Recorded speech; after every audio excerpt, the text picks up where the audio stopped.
Maybe this time na talaga ang mismong nangyayari kina Bimbi at Riza Madison. Maybe it's yun na nga ang bagong movie na ipapalabas soon. Meron kasing nakaspluk na merong gagawan sila ng director mismo ng movie kasi alam nilang papatok ito sa cinema worldwide.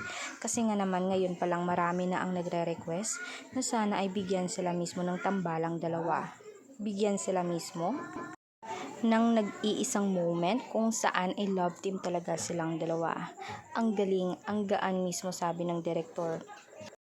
Malabo talaga na walang manonood sa kanila kasi kahit papaano ang lahat ng supporters sa mga taga Manila outside world ay talagang damang-dama mismo ang suporta sa bawat isa.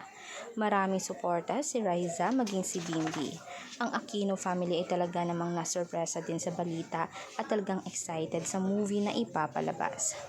Kayo din ba mga kanetizen, agree ba kayo na bibigyan sila mismo ng moment ngayon na talagang tatalakayin ang kanilang love story? Ngayon naman, nagpapasalamat si Bimbi sa opportunity dahil biglaan ang lahat. Hindi niya talaga inaasahan sa pagbabalik niya, ganitong swerte ang kanyang maramdaman.